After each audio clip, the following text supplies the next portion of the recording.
tumbal wadal, yang dimana tumbal wadal ini dialami oleh Mas Broto. Mas Broto ini adalah korban atau tumbal wadalnya si pelaku, yang dimana pelakunya ini adalah adik iparnya sendiri yang bernama Wasdi. Jadi Wasdi ini melakukan pesugihan dan menumbalkan kakak iparnya hanya untuk kekayaan yang dia punya. Tapi pada akhirnya si Wasdi harus mengalami sebuah akhir yang sangat mengenaskan.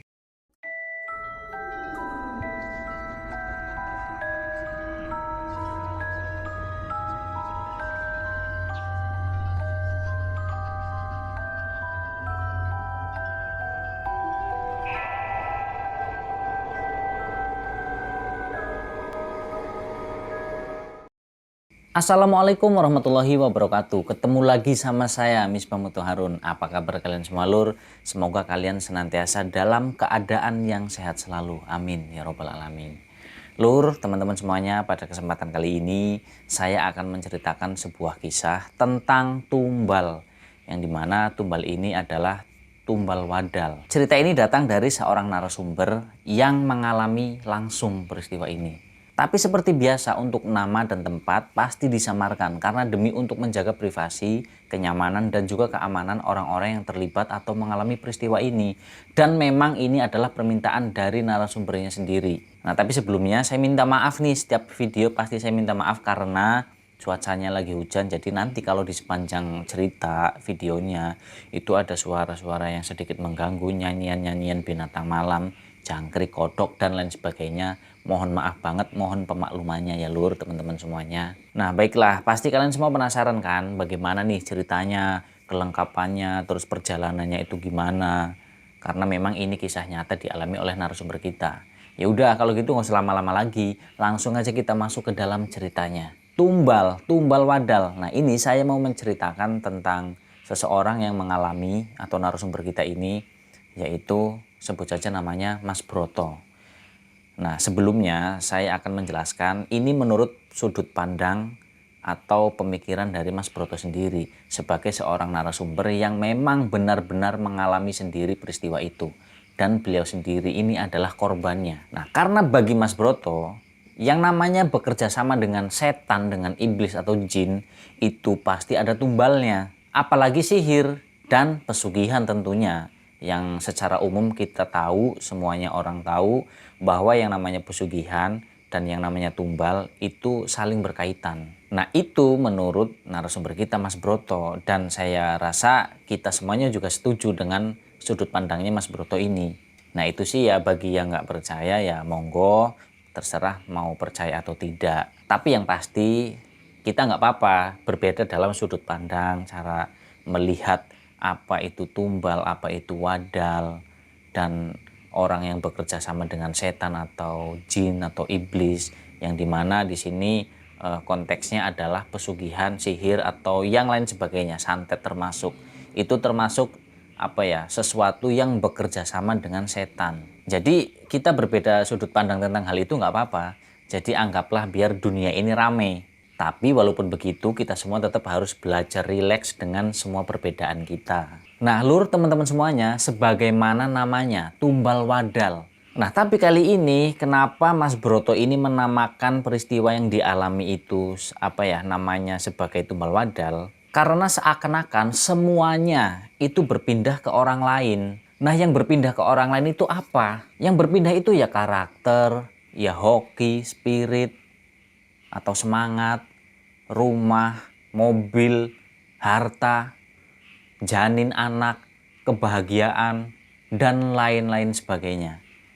Nah, mungkin dari kalian ada yang pernah mengalami hal ini, atau mungkin pernah dengar ada seseorang yang mengalami, entah itu mohon maaf dari keluarga kalian, atau teman kalian, saudara kalian, atau orang-orang terdekat kalian, teman-teman kalian, mungkin ada yang pernah mengalami. Nah, jadi yang di sini dimaksud tumbal wadal oleh Mas Broto narasumber kita itu adalah ya ini bisa dikategorikan sebagai pesugihan ya. Cuman pesugihannya ini bukan yang seperti pada umumnya kayak memuja Buto Ijo, Genderuwo, Nyi Roro Kidul, Nyi Blorong, Dewi Lanjar, dan lain sebagainya. Ini bukan tentang seperti itu. Nah, jadi ini agak sedikit berbeda.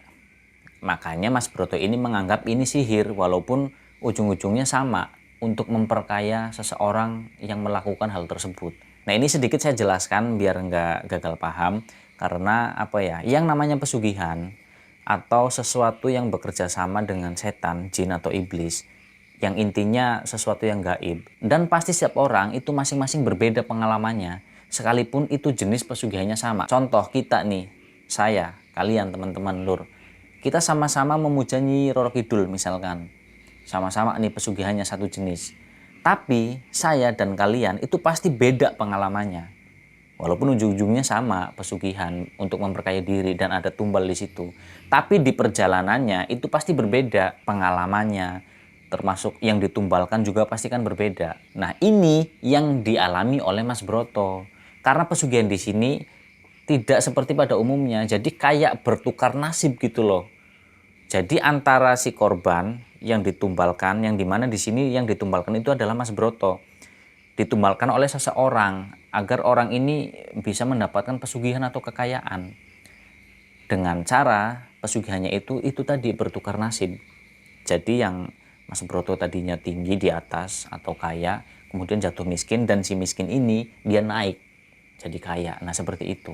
Nah, itu sedikit penjelasan tentang pengalamannya Mas Broto biar nggak gagal paham nih kita semuanya. Nah, terus apa nih definisi tentang tumbal? Nah, sekarang tumbal, apa itu tumbal? Jadi definisi tumbal itu adalah ya bermacam-macam, tergantung yang dibahas dan sudut pandang orang yang membahasnya. Nah, ini saya sendiri berpendapat dengan sudut pandang saya. Mungkin kalian juga ada yang punya sudut pandang lain, nanti kalian bisa tulis di kolom komentar. Nah, jadi yang namanya tumbal ini adalah sebagai jaminan, tebusan, atau bayaran yang diberikan kepada jin. Yang dimana siapa yang membayar atau yang memberikan jaminan atau tebusan? Ya, orang yang melakukan pesugihan itu. Yang dimana orang yang melakukan pesugihan itu sudah melakukan kerjasama. Dengan siapa? Dengan jin. Berarti atas kesepakatan antar keduanya itu, antara manusia atau si pelaku dengan si setan ini atau jin ini. Nah, jadi manusia itu yang si pelaku pesugihan ini harus membayar apa yang sudah dia dapatkan. Nah, jadi si pelaku ini harus membayarnya, tapi bukan dalam bentuk uang, tapi bisa dengan bentuk jiwanya. Sebenarnya tidak hanya jiwa, jadi ada nih jenis pesugihan yang seperti ini. Jadi untuk membayar atau menumbalkan atau menggadaikan jiwa mereka, si pelaku pesugihan itu juga bisa dengan jiwa, terus kemudian dengan tumbuhan atau binatang ternak itu bisa. Dan selain itu, yang umumnya nih, tumbal itu juga bisa dengan jiwa manusia. Bisa dari jiwa orang yang paling kita sayang, terus kemudian dari orang terdekat kita, saudara kita, teman-teman kita. Pokoknya bisa dari manusia, dan bahkan yang parahnya itu nggak cuma hanya jiwa. Kalau jiwa masih mending, mungkin orang itu akan mengalami kayak cacat mental seperti kayak orang yang gila. Itu ada pesugihan semacam itu. Nah, yang parah itu kan jika tumbalnya itu adalah nyawa. Nah, mungkin di antara kalian di sini ada yang merasa aneh, kok bisa tumbal itu dari tumbuhan atau dari binatang misalkan? Bisa. Jadi seperti ini contohnya. Ketika kita katakanlah kita ini seorang petani dan kita melakukan pesugihan agar tani kita itu, pertanian kita itu menjadi sebuah ladang uang dari hasil panen kita itu. Bisa seperti itu. Dan yang ditumbalkan apa? Yaitu nanti dipersembahkan dari hasil buminya itu. Ya untuk sesajen lah, misalnya seperti itu. Nah, yang dimana itu nanti dilakukan entah itu seminggu sekali kayak, atau sebulan sekali, atau setahun sekali. Intinya dipersembahkan atau disajenkan, yang di situ diperuntukkan untuk si jin atau setan ini, yang dimana kita sudah bekerja sama dengan mereka. Atau mungkin bahkan juga bisa dari hasil bumi itu kita persembahkan setiap kali kita panen, berapa persennya itu kita tumbalkan atau kita persembahkan. Dan katanya nih, jika kita mengorbankan sesuatu atau yaitu tadi mempersembahkan sesuatu selain kepada Allah, itu bisa dikategorikan atau malah bisa dibilang itu sebagai perbuatan yang kufur atau mengingkari Allah. Dan itu sangat naudzubillah. Nah, itu sedikit penjelasan tentang tumbal wadal dan juga definisi tumbal yang dari sudut pandang berbagai orang pasti berbeda-beda untuk melihat apa ya itu namanya tumbal. Nah, terus gimana dengan kisah atau ceritanya Mas Broto? Nah, oke, baik, pasti kalian udah penasaran. Nah, kita langsung nih. Nah, jadi ceritanya Mas Broto ini menganggap, Mas Brotonya yang mengaku ini, kalau dia dan keluarganya itu terkena sihir. Mas Broto itu menganggapnya seperti itu. Nah, jadi sebelum Mas Broto ini kena sihir atau pesugihan itu tadi yang tukar nasib itu, Mas Broto dan keluarganya ini tadinya adalah keluarga yang sangat-sangat harmonis. Nah, jadi Mas Broto dan keluarganya itu ya mereka itu adalah orang yang terpandang di kampungnya dan juga orang yang berkecukupan atau bisa dibilang kaya lah ya, versi kampung. Nah, terus orangnya, keluarganya ini juga dikenal orang yang religius. Dan bahkan Mas Broto ini orangnya dikenal yang tangannya basah. Nah, maksud tangannya basah ini apa?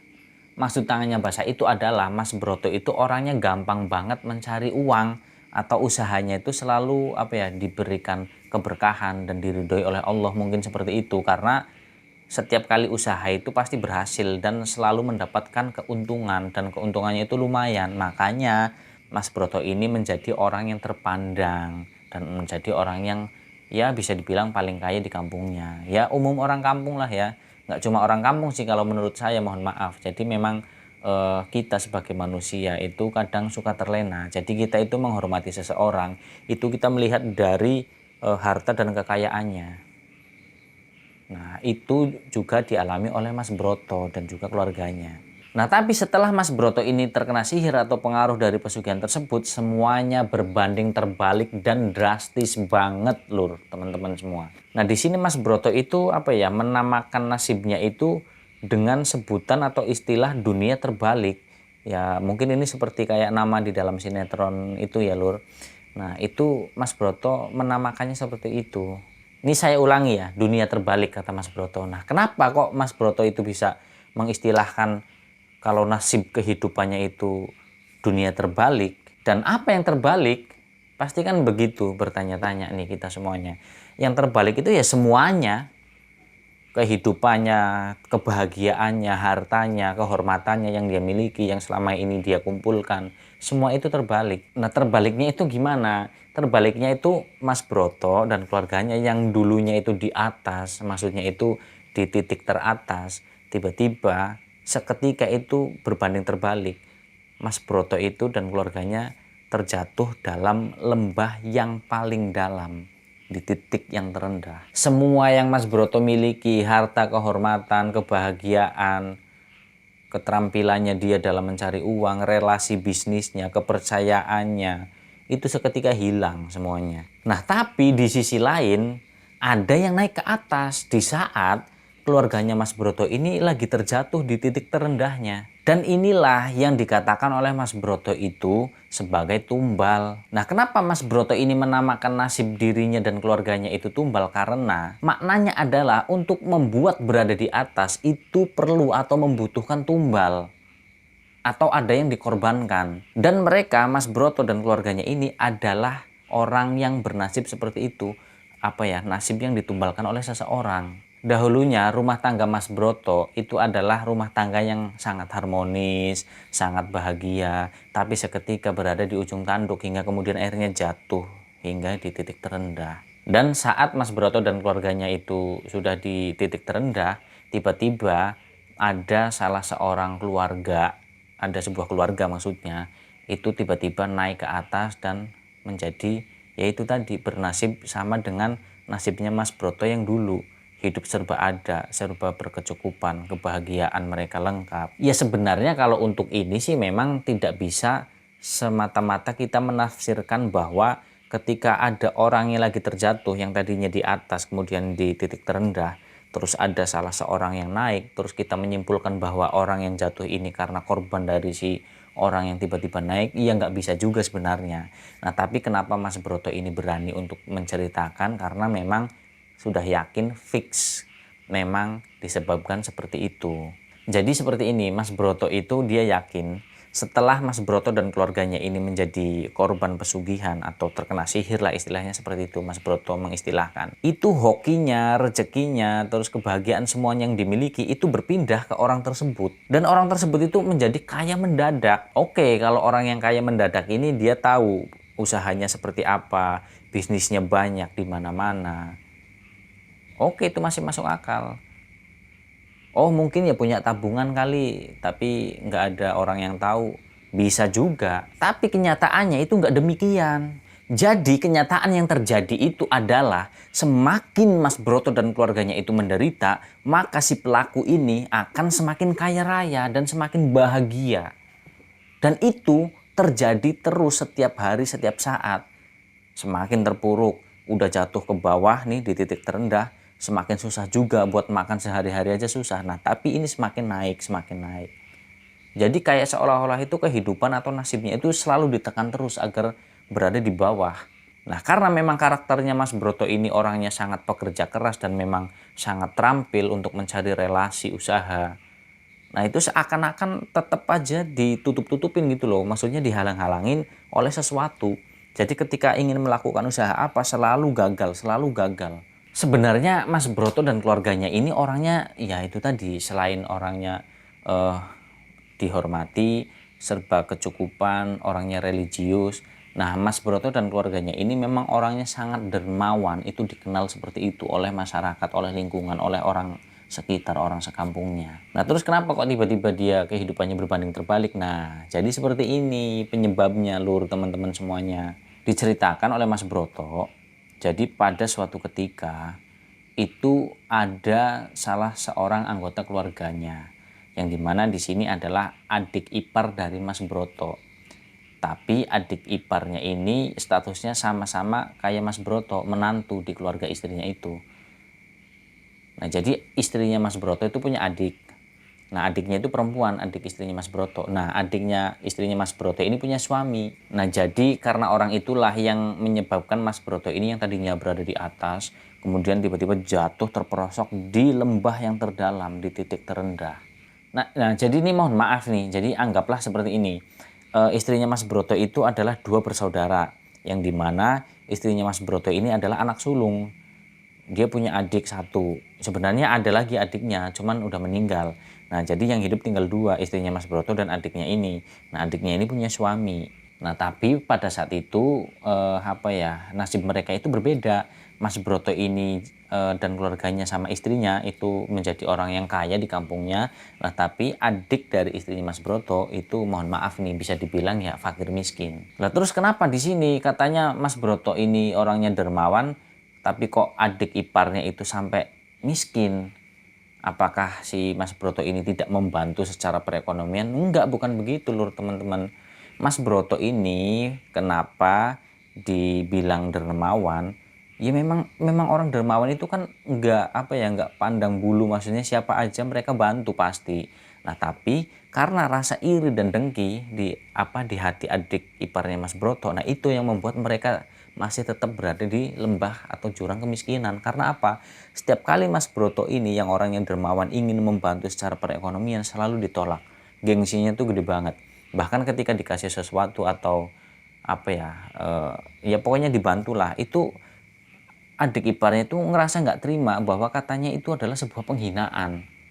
Padahal nggak seperti itu. Yang namanya kakak ngasih ke adik itu sudah menjadi hal yang wajar dan itu umum dilakukan oleh semua orang. Nah, tapi karena ini gengsinya gede, terus rasa iri, dengki, hasad di dalam hatinya yang mungkin membuat nasib kehidupan mereka itu tidak pernah berubah, jauh dari keberuntungan, dan mungkin nih mohon maaf, Allah tidak ridho. Nah, tapi singkat ceritanya nih lur teman-teman semuanya, nah walaupun dia punya rasa iri, dengki, dan hasad di dalam hati, nah kemudian dia nggak tahu nih nyari dukun kemana, nyari orang pintar kemana, atau pesugihan kemana. Mas Broto juga nggak tahu. Yang pada intinya itu Mas Broto merasa ada yang aneh karena tiba-tiba si miskin, mohon maaf saya sebut seperti itu biar enak aja sebutannya. Nah, itu tiba-tiba datang ke rumahnya Mas Broto dan keluarganya. Ya, itu bersama dia dan istrinya atau adiknya istrinya Mas Broto ini datang curhat menceritakan kehidupannya. Sebenarnya Mas Broto ini udah ngerasa ada yang aneh, tapi kan ya semua perasaan itu ditepis. Biar bagaimanapun juga mereka ini adik ipar dan mungkin mereka sudah terketuk hatinya, tergugah hatinya. Nah, minta maaf untuk selama ini bahwasanya adik iparnya Mas Broto itu selalu bersikap tidak baik terhadap Mas Broto, selalu tidak menghormati, jika diberi selalu menolak dan bahkan menghina malah, karena merasa terhina dengan pemberian tapi justru malah menghina yang memberi. Nah, itu yang terjadi. Nah itu minta maaf sambil menangis di situ, entah nangisnya acting atau apa, Mas Broto juga nggak tahu pada saat itu. Yang pasti curhat sambil nangis, apa ya, berkeluh kesah tentang kehidupannya. Dan itu kan otomatis membuat Mas Broto iba dong, apalagi itu masih lingkupnya keluarga, deket malah ipar doang. Nah karena melihat adik iparnya ini menangis berdarah air mata, kan nggak tega Mas Broto, akhirnya memeluk tuh adik iparnya itu, suami dari adik istrinya Mas Broto dipeluk. Dan itu apa ya, Mas Broto ya sebagai orang yang tua, maksudnya kan sebagai kakak ya menenangkan dengan nasihatnya. Kemudian Mas Broto juga ngomong, makanya bukannya saya ini apa ya mengungkit yang sudah berlalu, enggak, cuma saya ini kakak kamu, jadi nggak ada salahnya kalau saya ini membantu kamu, jadi kamu jangan khawatir. Maksudnya untuk hal-hal seperti itu, kayak apa, kesusahan dalam ekonomi, dia punya kakak, punya keluarga yang bisa dibilang mampu kan, ya mampu dalam arti untuk membantu gitu loh, walaupun tidak semuanya ditanggung. Ya misalkan punya niatan ingin membuat atau membuka usaha itu ya mungkin bisa dipinjamin modal, seperti contoh kayak gitu. Nah Mas Broto ngomong kayak gitu tuh. Nah kata si adik iparnya ini akhirnya ya udah nggak apa-apa, dan di situ hubungan jadi baik, hangat. Nah Mas Broto sebagai orang yang mampu, orang yang kaya, dan juga iba, kasihan, orang yang dermawan juga, apalagi tuh adik ipar, ya dikasih modal tuh buat buka usaha. Nah awalnya adik iparnya ini membuka usaha itu toko kelontong, ya sembako lah istilahnya. Di situ ada jual beras, jual rokok, kopi, dan lain sebagainya. Nah itu kata Mas Broto, kamu nggak usah mikirin buat ngebalikin itu modal, yang penting usaha kamu jalan. Nanti kalau udah jalan lancar, udah bisa jadi sumber kehidupan, nah itu baru nanti misalkan kamu mau balikin, balikin, nggak apa-apa. Dan misalkan kamu keberatan, ya nggak usah dibalikin sekaligus, nggak apa-apa, setengahnya aja. Dan kalau itu masih keberatan, kamu cicil nggak apa-apa. Intinya saya itu tidak pernah menuntut apa-apa dari kamu. Yang penting saya ini sebagai orang yang tua atau kakak kamu, ya intinya bisa bermanfaat untuk kamu. Untuk orang lain saja saya apa namanya nggak bisa lihat orang lain menderita, apalagi kamu adik sendiri, walaupun ipar, begitu kata Mas Broto. Nah dikasih modalnya tuh jalan untuk beberapa saat. Nah dengan modal usaha atau yang diberikan oleh Mas Broto ini, akhirnya usahanya si adik iparnya itu berkembang, dan seiring berjalannya waktu semakin besar dan menjadi sukses. Nah tapi singkat ceritanya lagi, mohon maaf nih sering saya sebutkan karena memang saya ringkes ceritanya, karena sebenarnya itu panjang. Nah itu dengan seiring berjalannya waktu, adik iparnya Mas Broto itu menjadi orang yang sukses. Tapi lur teman-teman semuanya, ada sesuatu yang tidak beres. Karena apa? Yaitu tadi di awal tadi saya bilang, pesugihan, tapi bukan tentang pesugihan genderuwo, buto ijo, roro kidul, dewi lancar, blorong, dan lain sebagainya, bukan. Tapi pesugihan bertukar nasib, yang dimana ketika adik iparnya yang sudah dibantu itu menjadi sukses dengan usahanya, dengan modal yang diberikan oleh Mas Broto, tapi Mas Broto dan keluarganya itu kebalikan dari adik iparnya. Adik iparnya itu naik, Mas Broto jatuh itu tadi. Sampai jatuhnya pada saat itu masih berada di ujung tanduk, sebenarnya masih ada kemungkinan untuk diselamatkan. Nah tapi karena adiknya ini picik licik, dia jago acting, nangis, merengek-rengek, curhat, itu malah justru apa ya, menjatuhkan Mas Broto, orang yang sudah menolong. Dalam keadaan yang udah berada di ujung tanduk, adiknya itu sama sekali tidak menganggap Mas Broto itu seolah-olah sebagai kakak, itu enggak. Jadi benar-benar dibiarkan. Dan itu katanya dendamnya apa ya, itu sebuah wujud atau ya keberhasilan si adik iparnya ini untuk membalas dendam kepada Mas Broto. Sampai Mas Broto itu heran, dendam itu dendam apa yang dimaksud? Karena Mas Broto nggak pernah berbuat sesuatu yang bisa dibilang jahat terhadap dia, atau tega mungkin membiarkan, itu enggak. Ternyata apa dendamnya lur teman-teman? Ya dendam karena dia dulu miskin, Mas Broto itu kaya. Itu dendam katanya. Jadi apa? Nggak terima kalau kakaknya ini orangnya kaya, usahanya lancar. Nah dia miskin. Nah, itu nggak terima, dan itu menjadi sebuah dendam yang membuat rasa iri, benci, hasad di dalam hatinya itu. Sebenarnya ini ada sesuatu yang aneh terjadi, itu selang beberapa hari setelah adik iparnya itu curhat ke Mas Broto. Nah, jadi setelah adik iparnya Mas Broto itu curhat, selang beberapa hari, Mas Broto itu selalu tertimpa kesialan. Jadi nggak cuma hanya Mas Broto aja, Mas Brotonya, istrinya, anak-anaknya, itu mereka mengalami kesialan dan itu sering terjadi. Dan itu berkelanjutan. Dari yang tertipu bisnis, kemudian krisis kepercayaan dari relasinya, usahanya itu goyang. Belum lagi kayak semacam kecelakaan ringan, anaknya yang terserempet motor, kemudian harus dilarikan ke rumah sakit dan kalau harus dilakukan operasi juga, dan kalau nggak dioperasi itu nanti berakibat fatal. Jadi itu pengeluaran banyak tapi income nggak ada. Walaupun anaknya sembuh alhamdulillah. Tapi kan itu sebuah proses perjalanan yang dimana Mas Broto itu nanti bakalan jatuh di lembah terdalam, titik terendah.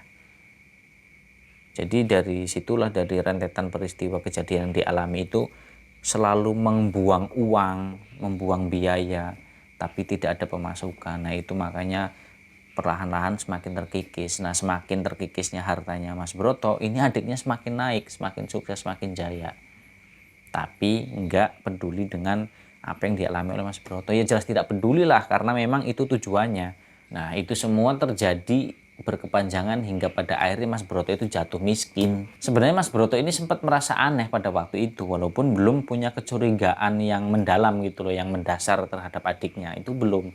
Tapi udah ada rasa yang aneh yang dirasakan oleh Mas Broto. Karena apa? Semakin Mas Broto dan keluarganya itu tertimpa kesialan yang beruntun dan berkepanjangan, itu malah adik iparnya itu semakin mendapatkan hoki yang luar biasa.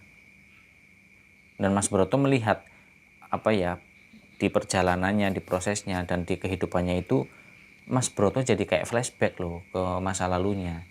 Jadi ketika Mas Broto itu mendapatkan semuanya, itu sama persis yang dialami oleh adiknya itu.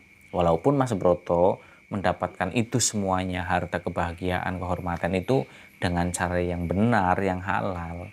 Karena memang Mas Broto ini pekerja keras tadi, yang di awal saya bilang tangannya itu basah, maksudnya pandai untuk mencari uang. Nah, tapi adiknya ini kan orangnya ya itu cuma punya rasa iri, benci, hasad di dalam hati itu. Orangnya malas kerja, hingga sampai akhirnya jadi sukses, walaupun suksesnya itu awalnya karena modal yang diberi oleh Mas Broto. Nah di situ Mas Broto ngerasa aneh dong, pasti otomatis. Nah seiring berjalannya waktu nih, sebelum akhirnya benar-benar jatuh miskin, itu kan semua aset dijual kan, karena untuk kebutuhan hidup dan lain-lain kan, anaknya sekolah, ya inilah ya itulah, pokoknya banyak banget.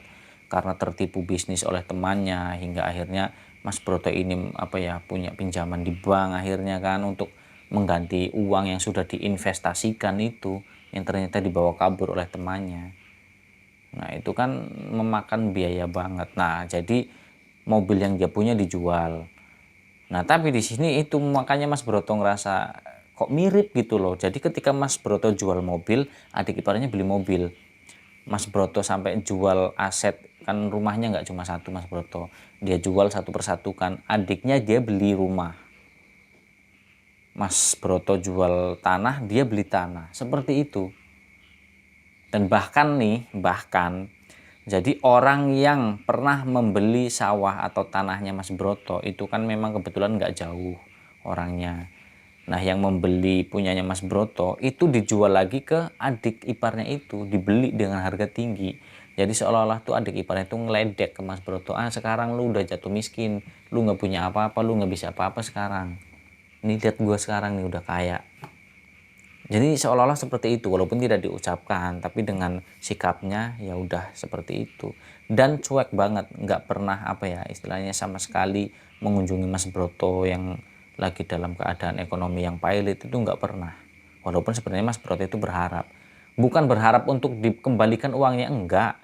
Maksudnya seenggaknya sebagai saudara, ini ada kakaknya lagi terpuruk dalam hal ekonomi dan juga tertimpa musibah yang beruntun.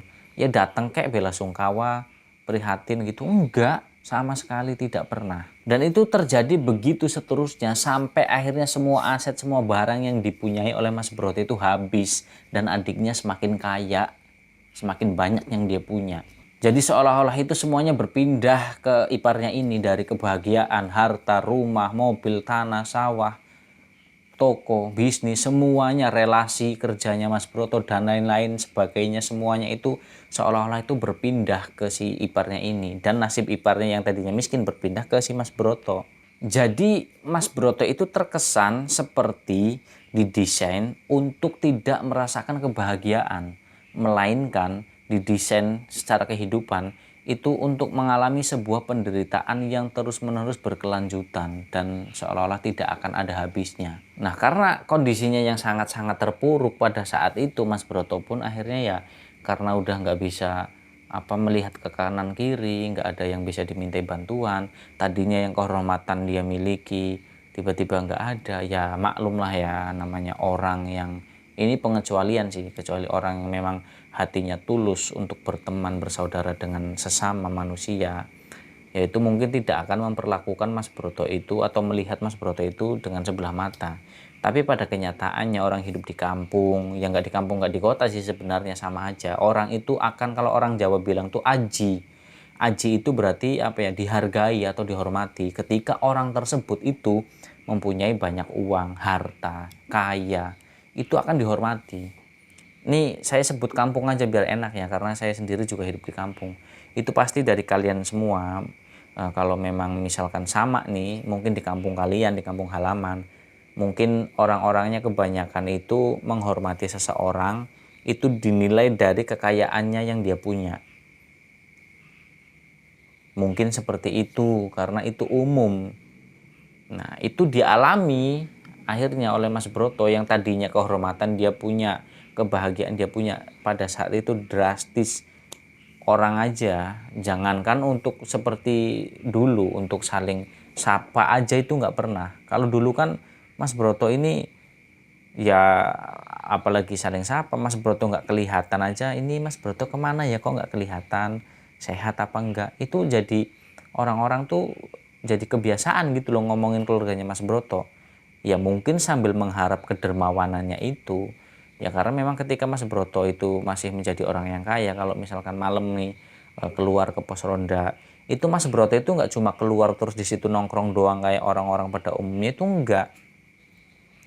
Karena di pos ronda itu kan ada bapak-bapak yang jaga ronda kan, yang piket. Jadi Mas Broto itu ya sebelum ke sana dia sempetin ke warung, terus kemudian beli rokok kan. Ya kira-kira aja Mas Broto itu di pos ronda itu kan udah tahu pasti setiap malam tuh yang jaga berapa orang. Yaitu beli rokok tuh, terus makanan, ya kopi, ya pokoknya banyak, ya duit malah. Itu karena apa? Karena Mas Broto itu selain memang orang yang dermawan, dia juga punya rasa kemanusiaan yang tinggi dan juga rasa terima kasih yang besar, karena menurut Mas Broto karena adanya orang yang jaga pos ronda itu mengantisipasi atau meminimalisir tindak kejahatan di malam hari, ya mungkin seperti kayak pencurian dan lain sebagainya, itu akan terminimalisir oleh mereka. Makanya Mas Broto itu ya sebagai rasa terima kasih aja terhadap orang-orang yang jaga pada waktu itu. Sering setiap malam Mas Broto ini keluar basa-basi, sekedar nongkrong, ngobrol-ngobrol ringan. Ya ketawa gergeran tuh di situ, yang namanya ya maklum lah. Gimana nggak gergeran, Mas Broto datang bawa rokok, bawa makanan, bawa kopi, semuanya. Kenyang di situ. Nah, jadi nasibnya itu tidak seperti dulu. Dulu orang-orang yang menghormati, seolah-olah kayak melihat Mas Broto itulah apaan sih. Tapi ya nggak semuanya, ada sebagian orang yang masih mengingat jasa-jasanya Mas Broto dulu ketika dia masih berjaya.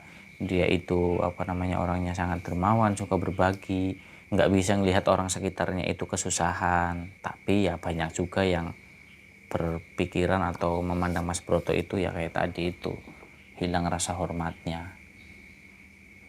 Istilahnya tuh kacang lupa kulit lah, seperti itu. Nah, untuk Mas Broto sendiri itu tinggal di rumah yang sangat-sangat sederhana, dan itu cuma ukuran rumahnya cuma beberapa petak. Ya di dalam rumah itu cuma ada 2 kamar. Mas Broto ini kan punya anak 3. Nah, yang kecil itu yang masih usia 7 tahun, terus yang nomor 2-nya itu usia 13 tahun, dan yang pertama itu 18 tahun. Nah untuk anaknya Mas Broto, mereka bertiga itu tinggal atau tidur satu kamar.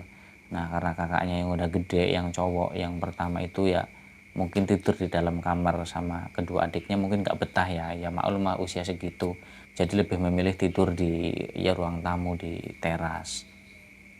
Ya mungkin anak-anaknya ini karena belum tahu sih, jadi belum paham kondisi orang tuanya seperti apa, ya wajar sebenarnya. Jadi mereka itu kayak nggak bisa menerima kenyataan bahwa mereka itu udah jatuh miskin. Jadi anak-anaknya itu sering uring-uringan, nggak yang gede nggak yang kecil. Kalau yang kecil ya mungkin minta uang jajan inilah itulah tanpa melihat kondisi orang tuanya. Di situ ya Mas Broto cuma bisa nangis, sedih melihat ekonominya seperti itu, tidak bisa membahagiakan keluarganya seperti dulu. Nah akhirnya karena Mas Broto ini mungkin dia punya rasa dan punya pikiran di mana adik iparnya itu sukses, pernah dibantu, bahkan bukan pernah, suksesnya itu lantaran karena diberi modal oleh Mas Broto.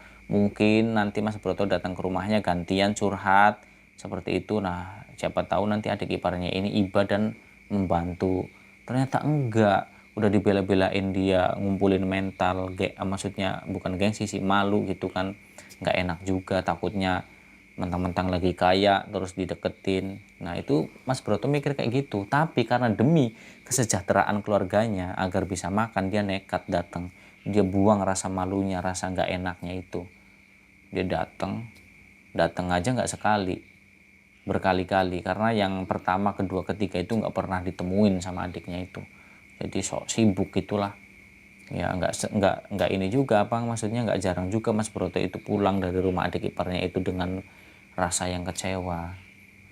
Nah giliran ketemu malah justru jawabannya seperti itu. Sekarang gantian Mas, sekarang kamu di bawah, aku di atas, gimana rasanya, enak nggak jadi orang miskin? Seperti itu jawabannya ketika ketemu. Nah Mas Broto ini sampai ngomong, kamu kok gitu sih ngomongnya, aku ini lagi susah, aku ini ya kesini cuma ya minta belas kasihan kamu. Ya salah siapa kamu jadi orang miskin Mas? Dulu kemana hartamu yang banyak itu? Kamu kemanain? Kamu jual-jualin semuanya buat makan? Jawabannya seperti itu. Astagfirullahaladzim, Masya Allah. Ya udah, kalau kamu nggak mau membantu nggak apa-apa, tapi tolong jangan hina saya. Bukan saya nggak terima, tapi saya sedih mendengar itu karena kamu itu keluarga saya. Kamu itu adik saya walaupun kamu adik ipar. Sampai Mas Broto itu bilang seperti itu. Nah, untuk adik iparnya Mas Broto ini sendiri namanya itu Wasdi. Nah, jadi Wasdi itu nggak punya rasa terima kasih dia. Dia itu ya kacang lupa kulit lah, pasti jelas itu. Nah, istrinya Mas Broto tahu hal seperti itu ya. Nggak benci sih, cuman kecewa aja gitu loh sama adiknya, adik kandungnya ini. Ternyata benar, maksudnya ya terpengaruh sama suaminya itu, sama si Wasdi ini, sehingga ikut-ikutan suaminya, nggak peduli sama kakaknya. Nah, semenjak itu akhirnya Mas Broto udah nggak mau lagi datang ke rumahnya si Wasdi ini. Nah semenjak saat itu Mas Broto akhirnya dia udah nggak mau lagi datang ke rumahnya si Wasdi karena takut mendapat penghinaan seperti itu lagi, yang ada malah sakit hati. Nah, terus seperti itu sepanjang waktu kan, Mas Broto tetap dalam keterpurukannya. Adik iparnya ini dalam kekayaan, bergelimangan harta, jadi orang yang paling kaya akhirnya. Nah tapi ya walaupun demikian Mas Broto ini tidak memiliki dendam. Bahkan Mas Broto ini ngomong ke istrinya, ya sudah biarkan saja, mungkin memang ini sudah nasib kita, yang namanya roda itu kan berputar, kadang kita berada di atas, kadang juga kita berada di bawah. Dan Mas Broto juga ngomong ke istrinya tuh, ya kita doakan saja Bu, mudah-mudahan Wasdi sama istrinya, ya itu kan adik kamu istrinya juga kan, ya kita doakan aja semoga mereka tidak bernasib seperti kita. Malah seperti itu cara berpikirnya Mas Broto. Nah, kemudian terus bagaimana nih, kenapa Mas Broto itu tahu kalau adiknya itu melakukan pesugihan tersebut? Karena lama-kelamaan terungkap juga, yang namanya bangkai sepandai-pandainya menyembunyikan itu pasti akan tercium. Dan itu juga yang terjadi. Karena semakin adiknya ini menjadi kaya, itu semakin terlihat ketidakwajarannya itu. Nah, terungkapnya seperti ini, walaupun mereka itu membatasi untuk berhubungan antara kakak beradik ini kan, ya karena keangkuhan dari si adik iparnya ini si Wasdi. Nah tapi anak-anak mereka ini nggak ada sesuatu yang membatasi, Tapi justru malah anak-anak mereka, anaknya Wasti dan anaknya Mas Broto ini, mereka akrab sebagai seorang sepupu, satu kakek satu nenek. Nah di situ saling curhat, cerita-cerita. Nah anak yang paling gede anaknya Wasti anaknya dua, satu cowok satu cewek. Nah yang paling gede anak pertamanya itu kan cewek. Dia ngobrol sama anak pertamanya si Mas Broto, maksudnya curhat, bapakku itu loh, maksudnya di rumah itu kok akhir-akhir ini aku lihat itu kayak gelagatnya tuh aneh. Jadi kayak apa ya, kayak sering bepergian tapi nggak jelas. Terus pernah ngelihat katanya ketika mau pergi itu bapaknya itu kayak ngebawa kayak perlengkapan buat pemujaan seperti itu. Kadang juga dupa bawa, ya pokoknya alat-alat buat inilah pemujaan atau ritual. Ah yang bener gitu kata anaknya Mas Broto kan, iya beneran. Nah dari situlah mulai ternyata bener si adik iparnya Mas Broto yaitu Wasti melakukan pesugihan yang dikatakan atau diistilahkan itu sihir oleh si Mas Broto ini, karena memang di situ tidak ada atau mungkin belum ada tumbal nyawa di situ, tapi lama kelamaan mungkin karena lalai atau gimana, semakin kaya semakin banyak usahanya, semakin banyak bisnisnya, jadi sibuk sehingga melupakan ritualnya. Nah itu berbalik akhirnya menjadi senjata makan tuan. Akhirnya si Wasdinya ini pun terkena, awalnya sih dikiranya stroke ya, karena tiba-tiba jatuh, badannya kaku nggak bisa digerakin, terus kayak pelo gitu loh, menyot lah wajahnya, mulutnya ini nggak bisa ngomong. Dilarikan ke rumah sakit, dirawat selama beberapa hari, bahkan sampai berminggu-minggu itu nggak membuahkan hasil. Tetap aja nasibnya Wasti seperti itu, dan akhirnya ya sama, hartanya itu habis untuk membiayai berobatnya dia perlahan-lahan. Tapi walaupun nggak sampai jatuh miskin sih kayak si Mas Broto ini, cuman ya perlahan-lahan akhirnya ya mulai terkikis sampai sekarang. Sampai saat ini Mas Broto menceritakan kisah ini, itu masih berjalan itu kehidupan yang seperti itu. Nah untuk tumbal nanti di akhir hidupnya seperti apa, belum tahu endingnya, karena mereka ini masih menjalani kehidupan mereka masing-masing. Mas Broto dengan kemiskinannya, tapi alhamdulillah sudah tidak seperti pertama kali dia jatuh, karena Mas Broto sendiri sudah memiliki usaha kecil-kecilan sebagai penjual somai. Mohon maaf Lur, saya sebut profesi di sini karena memang inilah kenyataannya. Mas Broto sekarang jualan somai.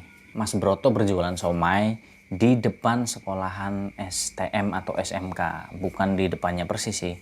Jadi di seberang sekolahan STM itu kan ada minimarket. Nah, Mas Broto itu mangkal di halamannya minimarket tersebut. Nah, tapi walaupun demikian Mas Broto ini tetap bersyukur karena masih diberikan kesempatan untuk masih bisa berusaha walaupun hanya sebagai seorang pedagang somai. Dan anak-anaknya Mas Broto pun kini juga sudah mulai mengerti dengan kondisi atau keadaan orang tuanya yang sudah tidak seperti dulu lagi. Lah untuk adik iparnya itu yang tadinya sakit terus kemudian akhirnya semakin hari itu kayak semakin parah, itu ditambah lagi dengan kejiwaannya yang terganggu. Ya mungkin karena dia depresi, stres kan, karena yang tadinya berada di atas lagi di puncak-puncaknya tiba-tiba mengalami sakit, kemudian tidak kunjung sembuh. Nah itu jadi kayak setengah gila, dan itu kenyataannya seperti itu yang terjadi. Dan memang Mas Broto narasumber kita ini orang yang mengalami langsung kejadian tersebut, dan itu ternyata ada di dunia nyata. Nah ya seperti itulah, jadi orang yang menurut Mas Broto ini seperti contoh adik iparnya, orang yang menukar kebahagiaan atau kenikmatan duniawi dengan jiwa atau bahkan nyawa. Loh kok memang ada pesugihan seperti itu? Ada, nyatanya memang dialami oleh Mas Broto narasumber kita. Jadi pesugihan yang menukar nasib. Dan seperti apa kok pesugihan menukar nasib itu? Jadi tuh caranya mungkin nih, jadi kayak jadi energi positif yang dimiliki oleh si korban yang dijadikan tumbal atau kayak Mas Broto ini, itu ditukar dengan energi negatif dari si pelaku ini. Jadi yang negatif ini berpindah ke si korban, dan positifnya si korban ini berpindah ke si pelaku. Begitupun juga dengan nasibnya. Jadi tersedot gitu loh semuanya ke si pelaku ini atau orang yang mempunyai rasa iri, dengki, dan juga hasad. Nah, tahu hasad? Mungkin kalian ada yang kurang paham apa itu hasad. Nah, jadi hasad itu ya sama sebenarnya, hampir sama kayak rasa iri dan dengki, karena perasaan hasad di dalam hati itu apa ya, kayak perasaan yang tidak ridho dengan kebahagiaan orang lain, dengan kesuksesan orang lain. Syirik lah seperti itu kalau biasanya orang umum bilang. Nah, itu yang namanya hasad yang dimiliki oleh si Wasdi, adik iparnya si Mas Broto ini, yang pada akhirnya bernasib seperti itu. Dia gadaikan jiwanya terhadap makhluk halus, sehingga sudah dia tertimpa musibah, dia sakit, hartanya perlahan-lahan yang dia dapat dari cara yang salah itu perlahan habis, dan dia jadi gila dalam kondisi sakit pula. Yang jelas sih walaupun kayak gitu ya endingnya tetap mengerikan sih kalau menurut saya. Ya karena apa ya, gila loh, yang tadinya waras, sehat, seperti itu. Masih mending kalau sakit doang, sakit biasa. Dia gila, dan di sini tidak menutup kemungkinan bahkan nanti ketika meninggal pun mungkin ya, mohon maaf nih, mungkin yang meninggalnya tragis, bisa jadi seperti itu. Karena ya apa? Karena sudah mengikat sebuah perjanjian kontrak kerjasama dengan iblis atau jin, setan. Yaitu dengan apa ya, dia melakukan pesugihan tersebut. Nah, Mas Broto sendiri nih, pas ketika mengirimkan cerita ini juga saya sempat nanya, maksudnya, loh Mas Broto ini kok nggak punya dendam gitu kayaknya. Lah, jawaban Mas Broto itu ya ngapain dendam? Karena dendam itu tidak akan menyelesaikan masalah, justru malah akan membawa kita itu ke dalam masalah yang lebih besar. Begitu kata Mas Broto. Jadi di sini saya menyimpulkan bahwa saya sempat nanya juga, Mas Broto ini sebenarnya apa ya? Orang yang hatinya dibuat dari apa kok? Maksudnya orang yang sudah sedemikian disakiti, didolimi, tapi nggak punya rasa dendam gitu loh. Nah, tapi ya kata Mas Broto, saya bukannya nggak punya dendam, Mas. Manusiawi, ketika orang disakiti itu akan merasa sakit hati, itu wajar. Dan memang harus sakit hati. Cuman di sini ada kontrol, ada kendali.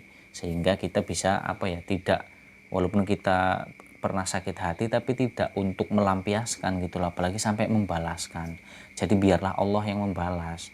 Nah, kalau untuk rezeki, masalah nasib, walaupun saya memang dilakukan atau istilahnya dijailin, dijahatin sama saudara sendiri, tapi Mas Broto masih yakin kalau Allah itu pasti akan memberikan rezeki. Selagi masih diberi nyawa, dititipin nyawa di dalam raga, di tubuh, itu nggak akan mungkin tidak diberi rezeki, pasti. Jangankan orang yang sehat, waras kan, orang yang gila, yang jahat saja pun, binatang sekalipun itu masih diberi makan, diberi rezeki. Apalagi kita manusia yang punya akal, punya pikiran, sehat, mau bekerja keras, insya Allah kalau rezeki nggak akan kemana. Jadi memang itu tadi di awal juga saya jelaskan kalau Mas Broto itu memang orangnya pekerja keras dan pantang menyerah juga. Jadi dia sangat yakin terhadap kuasa Allah.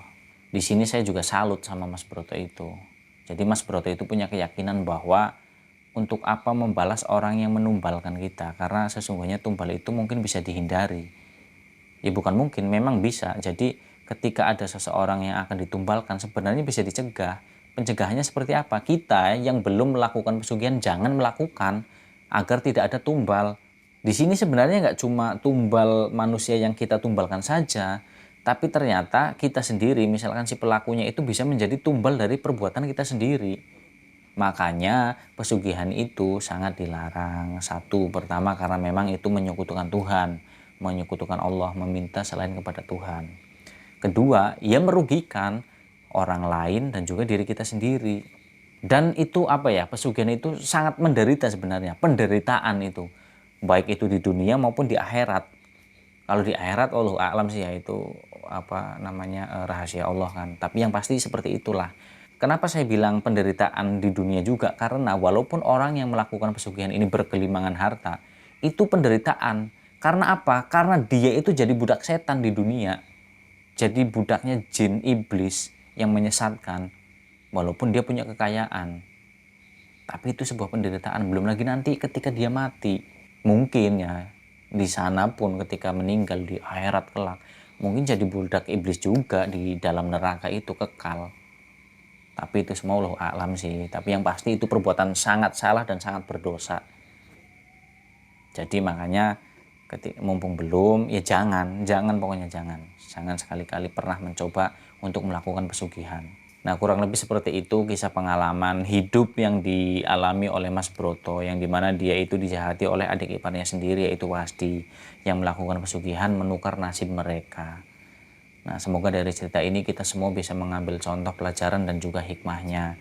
Mohon maaf apabila saya dalam bercerita itu mungkin terlalu bertele-tele, terlalu panjang lebar, yang mungkin kurang bisa dipahami oleh kalian, kurang bisa tersampaikan dan diterima oleh kalian. Saya mohon maaf yang sebesar-besarnya. Karena itu memang murni kebodohan dari saya pribadi dan kelemahan saya. Tapi apabila ada sedikit atau sekelumit kata ucapan saya yang bisa diambil contoh pelajaran dan juga hikmahnya, itu semata-mata karena pertolongan dari Allah Subhanahu wa taala, Tuhan yang Maha Esa. Yang pada intinya, lur teman-teman semuanya, yang negatif, yang buruk-buruk, yang nggak baik kalian buang jauh-jauh. Nggak usah kalian dengerin, nggak usah kalian hiraukan. Nah, tapi kalau ada nilai positifnya, nilai yang baik-baik, ada manfaatnya, ada pelajarannya, kalian ambil yang baik-baiknya itu. Dan buat kalian semua lur, teman-teman semuanya, saudaraku, terima kasih banget yang udah selalu setia ngikutin channel ini, udah nonton videonya sampai selesai dan mendengarkan ceritanya juga sampai selesai. Saya ucapkan sekali lagi terima kasih banget. Dimanapun kalian berada, saya doakan semoga kalian senantiasa dalam keadaan yang sehat selalu, diberikan rezeki yang banyak, yang berkah, yang halal pastinya, dan selalu diridhoi oleh Allah Subhanahu wa taala, dilindungi oleh Allah dari orang-orang yang jahat, yang berniat buruk, yang gak baik ke kalian semua. Amin. Dan sekian dari saya. Sampai jumpa lagi di video dan juga cerita-cerita misteri berikutnya. Saya Misbah Muthaharun, saya pamit. Wassalamualaikum warahmatullahi wabarakatuh.